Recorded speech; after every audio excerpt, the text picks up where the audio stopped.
नमस्कार, मैं हूं प्रशांत। वीडियो के टॉपिक को देखकर आपका पेट्रोटिज्म जरूर जागा होगा। जी हां, आपने सही पढ़ा। क्यों हमें चाइनीज गुड्स को बॉयकॉट नहीं करना चाहिए। आप वीडियो को पूरा एंड तक देखिए ताकि आप इस बात को पूरी तरह समझ सकें। अभी सोशल मीडिया और न्यूज चैनल्स पर बॉयकॉट चाइना प्रोडक्ट को लेकर खूब पहल चल रही है। आपको भी जरूर कोई फॉरवर्ड मैसेज या पोस्ट आया होगा और हम इसे पैट्रियोटिक मानकर शेयर करते हैं और अपना समर्थन भी दे रहे। लेकिन क्या आपने गौर किया कि इन बीते 2 वर्षों में नेशनलिज्म यानी राष्ट्रवाद की भावना तेजी से बढ़ रही है, या मैं ये बोलूं कि फैलाने की कोशिश की जा रही है। आखिर क्यों ऐसा हो रहा है, इसे समझने के लिए चलिए इकोनॉमिक्स की हिस्ट्री पर गौर फरमाते हैं। इतिहास गवाह है कि जब भी इकोनॉमिक रिसेशन आया है, चाहे 1929 का द ग्रेट डिप्रेशन हो या 2019-20 का कोविड डिप्रेशन, हर इकोनॉमिक रिसेशन में नेशनलिज्म की भावना पॉलिटिकल लीडर्स द्वारा जरूर जगाई जाती है। 1929 में हिटलर ने इसके थ्रू 1930 में नाजी पार्टी खड़ी कर दी। मतलब पब्लिक के अटेंशन को इकोनॉमी से शिफ्ट करके नेशनलिज्म की तरफ किया जाता है और जनता भेड़ चाल की तरह लीडर को फॉलो करती है। ये अच्छी बात है कि गवर्नमेंट वोकल फॉर लोकल को प्रमोट कर रही है, लेकिन बॉयकॉट चाइनीज प्रोडक्ट थ्योरी को अपना समर्थन देने से पहले आपको ये जानना बहुत जरूरी है कि क्या बॉयकॉट करने से हमारे देश का फायदा होगा या नुकसान। इसके पीछे भी 2 आर्ग्यूमेंट्स हैं जो जरूर आपके मन में भी होगा। 2 दोस्त राम और श्याम की इस टॉपिक पर डिबेट हो गई। राम का मानना है कि चाइनीज गुड्स बॉयकॉट करने से इंडियन प्रोड्यूसर्स और बिजनेसमैन को फायदा होगा क्योंकि उन्हें ज्यादा अपॉर्चुनिटी मिलेगी, और दूसरी तरफ श्याम का तर्क है कि अगर मुझे सस्ता सामान मिल रहा है तो मैं इंडियन यानी महंगा सामान क्यों लूं। अगर देखा जाए तो राम और श्याम दोनों के आर्गुमेंट्स बिल्कुल लॉजिकल हैं। एक तरफ राम इंडियन प्रोड्यूसर्स के प्रॉफिट के बारे में सोच रहा, तो दूसरी तरफ श्याम इंडियन कंज्यूमर्स यानी आम जनता की। लेकिन दोनों को इस बात का पता नहीं कि किसका प्रॉफिट कराकर हम ओवरऑल इकोनॉमी को प्रॉफिट करा सकते हैं। वीडियो को पॉज करके सोचिए, आपको क्या लगता है, इंडियन प्रोड्यूसर्स का प्रॉफिट ज्यादा फायदेमंद है या इंडियन कंज्यूमर्स का। चलिए इसे बेसिक इकोनॉमिक्स से समझने की कोशिश करते हैं। प्लीज ध्यान से समझने की कोशिश करिएगा ताकि आप देश का प्रॉफिट कर सकें। ये सिंपल सी प्राइस और क्वांटिटी ग्राफ है। इसकी हेल्प से हम इंडियन कंज्यूमर यानी आम आदमी के पॉइंट ऑफ व्यू को समझेंगे।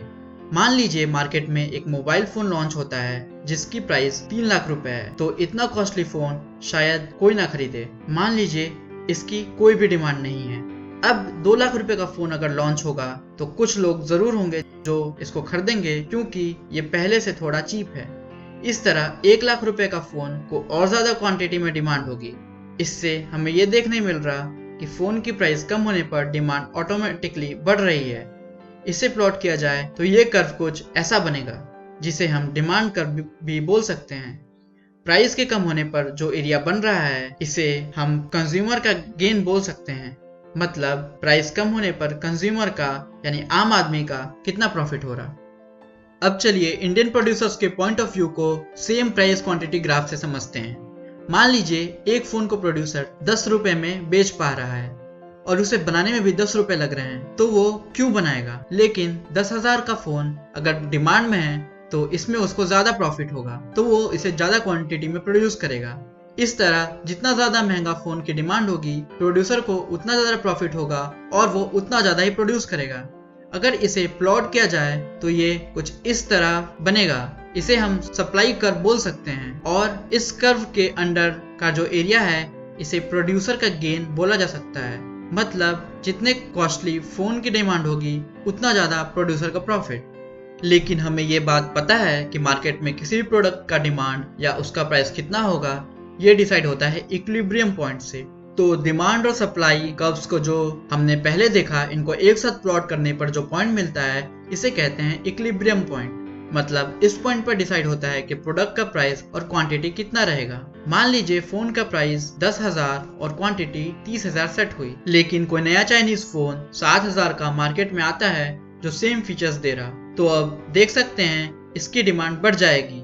चाइनीज प्रोडक्ट के आने पर पहले ये एरिया इंडियन प्रोड्यूसर का गेन है, लेकिन चाइनीज फोन लॉन्च होने पर यह गेन कम हो जाता है। मतलब इंडियन प्रोड्यूसर को लॉस हो रहा। ABCD एरिया लॉस को रिप्रेजेंट कर रहा। ये तो हमने प्रोड्यूसर का लॉस देखा। ये देखते हैं कि इंडियन कंज्यूमर को चाइनीज गुड्स से कितना प्रॉफिट होगा।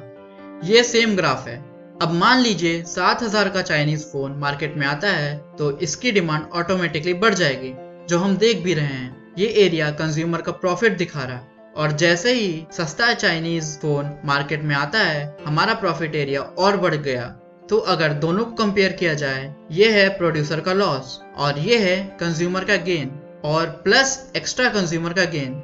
और इसी एक्स्ट्रा गेन की वजह से हम कंक्लूड कर सकते हैं कि सस्ता चाइनीज प्रोडक्ट लेने से हमारे ओवरऑल इकोनॉमी को प्रॉफिट ही होगा। मैं ये बिल्कुल नहीं बोल रहा कि अगर सेम प्राइस का आइटम इंडियन और चाइनीज मिल रहा तो आप चाइनीज ही लीजिए, तब तो आपको जरूर इंडियन ही लेना चाहिए। हमने इस ग्राफ से समझा कि चीप चाइनीज प्रोडक्ट से इंडियन कंज्यूमर का इंडियन प्रोड्यूसर से ज्यादा प्रॉफिट होता है, जो हमारे नेट इकोनॉमी के लिए फायदा देता है। अब आपके माइंड में ये सवाल जरूर आ रहा होगा कि सस्ता सामान लेने से हमारी इकोनॉमी को क्या प्रॉफिट। अगर मैं कॉस्टली भी लूं लेकिन इंडियन प्रोडक्ट लूं तो पैसा तो हमारे देश में ही रहेगा। चलिए इसे समझते हैं। सेविंग्स का इकोनॉमिक्स में बहुत बड़ा रोल है। मान लीजिए आपकी सैलरी 30,000 है और अगर आप चाइनीज फोन लेते हैं जिसका कॉस्ट 10,000 है तो बाकी बचे 20,000 आप घूमने फिरने, रेस्टोरेंट, मॉल्स में यूज करेंगे, जिससे डिफरेंट बिजनेसेस को ग्रो होने में मदद मिलती है और इकोनॉमी चलती है।